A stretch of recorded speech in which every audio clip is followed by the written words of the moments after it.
নমস্কার, বন্দনা রান্নাঘরে আপনাদেরকে সবাইকে স্বাগত। আজকে একটা রেসিপি নিয়ে হাজির হয়েছি, পুঁই মেটুলির পোস্ত।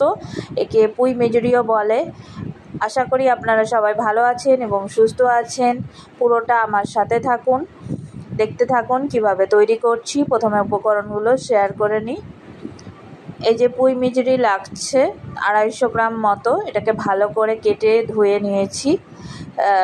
এই পোস্তটা খেতে দারুণ হয়, বাড়িতে অবশ্যই ট্রাই করবেন। একটা বড় পেঁয়াজ কেটে নিয়েছি, 4টে কাঁচা লঙ্কা আর 2টো বড় আলু লম্বা লম্বা করে কেটেছি। আপনারা আলুটা অপশনাল নাও দিতে পারেন। পোস্ত 25 গ্রাম লাগছে আর 4টে শুকনো লঙ্কা। পোস্তটা বাটবো। আর সরষের তেল লাগছে, আর লাগছে হলুদ গুঁড়ো, জিরে গুঁড়ো, হলুদ গুঁড়ো, লঙ্কা গুঁড়ো, নুন। জিরে গুঁড়ো লাগবে না, আসলে প্রত্যেকটা রান্নায় জিরে গুঁড়ো লাগে তো তাই বলা হয়ে গেছে, কিছু মনে করবেন না। আর পোস্ত বাটাটা হয়ে গেছে। পোস্ত বেটেছি অফ ক্যামেরায়, সেটা দেখায়নি। পোস্ত বাটতে আপনারা সবাই জানেন। এবার কড়াতে সরষের তেল দিয়ে দিচ্ছি, পুঁই মেজুরিটা দিয়ে দিলাম, নুন দিয়ে দিচ্ছি, দিয়ে ভেজে নিচ্ছি ভালো করে। ভাজলে মানে আগে ভেজে রাখা ভালো, তাহলে টেস্টটা হবে। একসাথেও দিতে পারেন, কোনো সমস্যা নেই।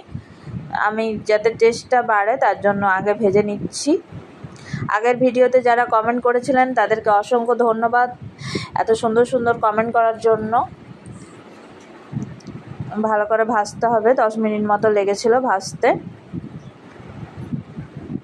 আর যারা ভিডিওটা দেখছেন তাদেরকে একটাই অনুরোধ, লাইক দিয়ে ভিডিওটা শুরু করবেন, সুন্দর একটা কমেন্ট করে যাবেন, আপনাদের পরিবারে অবশ্যই পৌঁছে যাব। এবার তেল দিয়ে দিচ্ছি, পেঁয়াজ কাঁচা লঙ্কা দিয়ে দিচ্ছি। পুঁই মেজুরিটা ভাজা হয়ে গেছে। পেঁয়াজটা অবশ্যই দেবেন, টেস্টটা হবে। আর যদি নিরামিষভাবে বানান পেঁয়াজটা দেবেন না। এবার হলুদ গুঁড়ো, লঙ্কা গুঁড়ো, নুন সব দিয়ে দিচ্ছি, এগুলো 1 চামচ করে।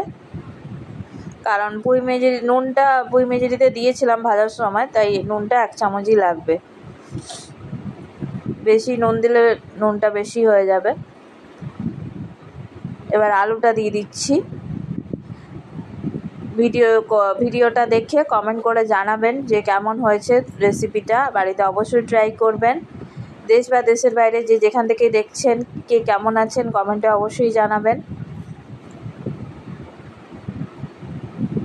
আর আমার রেসিপিটাতে বা আমার কথার মধ্যে যদি কোনো ভুল ত্রুটি থাকে আমাকে ক্ষমা মার্জনা করে দেবেন।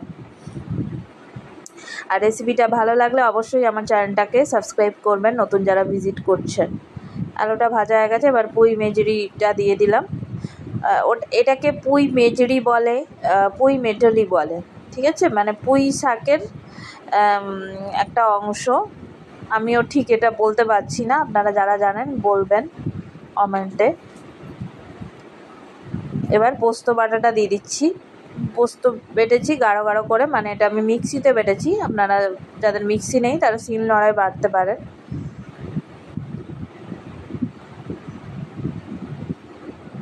এটা একটা নতুনত্ব রেসিপি, অবশ্যই বাড়িতে ট্রাই করবেন। আর কে কীরকম রেসিপি দেখতে চান অবশ্যই কমেন্টে জানাবেন, আমি চেষ্টা করব সেরকম রেসিপি করার।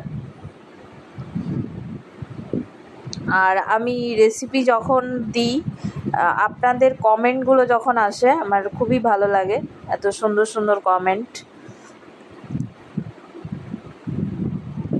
পোস্তটাকে ভালো করে মিশিয়ে নিচ্ছি। এবার জল দিয়ে দেব।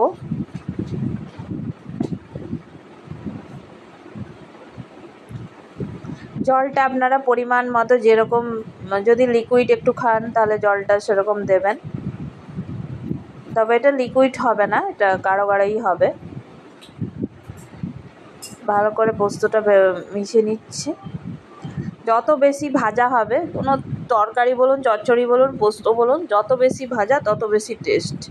এই যে 1 বাটি মতো জল দিয়ে দিলাম। জলটা ফুললে এবার ঢাকা দিয়ে দেবো। ঢাকা দিয়ে দিলাম।